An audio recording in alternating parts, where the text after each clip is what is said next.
Crazy అభి ఛానల్లో ఈరోజు వచ్చేసి చికెన్ కర్రీ టేస్టీగా సింపుల్గా ఎలా చేసుకోవాలో క్విక్గా చేసి చూపిస్తే మనకు టైం లేనప్పుడు వేగంగా చేసుకోవడానికి ఎలా చేసి చాలా టేస్టీగా ఉంటుంది.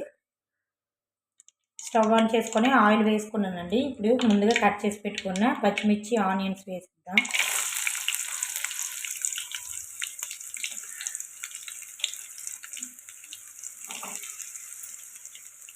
ఇప్పుడు ఉల్లిపాయలు వేసుకున్నాం కదండి, బాగా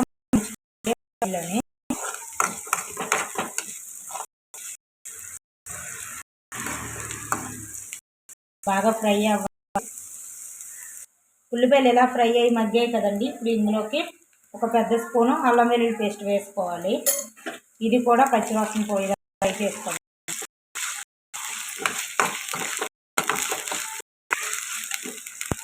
అల్లం వెల్లుల్లి పేస్ట్ కూడా ఫ్రై అయిపోయిందండి.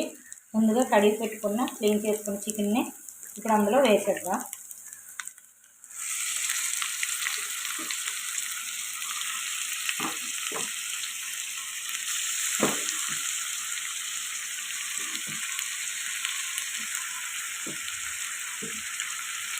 కొద్దిగా సాల్ట్ వేసి కడుక్కుంటే మనకు నీచు వాసన అనేది పోద్దండి. ఇప్పుడు ఇది కలుపుకుందాం.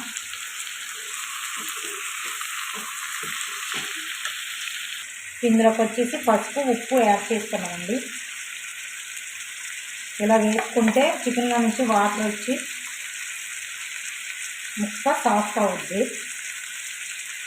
ఇప్పుడు కలుపుకొని మూత పెట్టుకుంటే చికెన్లో నుంచి వాటర్ వచ్చేదాకా ఫ్రై చేసుకోవచ్చు. ఇలా ఉప్పు పసుపు వేసి కలుపుకున్నానండి. ఇప్పుడు మూత పెట్టుకొని చికెన్లో నుంచి వచ్చిన వాటర్ వచ్చే వరకు మూత పెట్టుకొని ఫ్రై చేసుకుందాం, మగ్గించుకుందాం. ఇప్పుడు మూత తీసి చూద్దామండి. ఇవ్వండి, చికెన్లో నుంచి వాటర్ వచ్చి ఇలా ఇంకుతుంది కదండి. ఇప్పుడు టమాటా ప్యూరీ వేసుకుందాం. గ్రేవీ బాగా వస్తుందండి టమాటా ప్యూరీ వేసుకోవడం వల్ల. ఇప్పుడు ఇది కూడా కలుపుకొని మళ్ళీ మూత పెట్టుకుందాం, మగ్గించుకుందాం టమాటా పచ్చివాసన పోయేదాకా. ఇప్పుడు మూత తీసి చూద్దామండి. ఇవ్వండి, టమాటా కూడా మగ్గింది. ఇందులోకి కారం మసాలాలు యాడ్ చేసుకుందాం. ఇందులోకి వచ్చేసి కారం,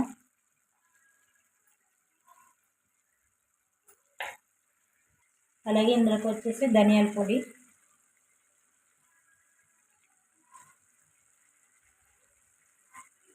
చికెన్ మసాలాలన్నీ యాడ్ చేసుకున్నాం కదండి. ఇప్పుడు ఇది కలుపుకుందాం.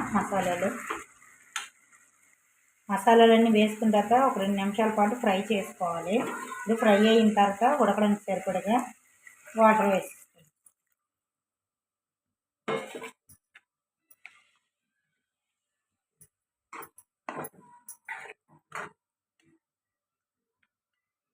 ఇప్పుడు మూత పెట్టుకొని దగ్గర పడిన దాకా ఉడికించుకుందాం. ఇప్పుడు మూత తీసి చూద్దామండి. కూర ఇలా దగ్గరికి అవుతుంది కదా. ఇప్పుడు ఇందులోకి వచ్చేసి కరివేపాకు, అలాగే కొత్తిమీర,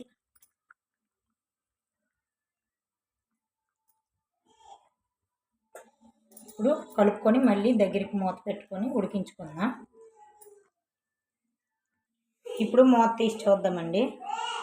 ఇవ్వండి, కూర రెడీ అయిపోయింది. చాలా టేస్టీగా ఉంటుంది, సింపుల్గా అయిపోద్ది, క్విక్గా చేసుకోవచ్చు. ట్రై చేయండి. ట్రై చేసి ఎలా వచ్చిందో కామెంట్ సెక్షన్లో కామెంట్ చేయండి, లైక్ చేయండి, షేర్ చేయండి, సబ్స్క్రైబ్ చేసుకోండి. ప్లీజ్ సపోర్ట్ చేయండి. బాయ్ అండి, బాయ్.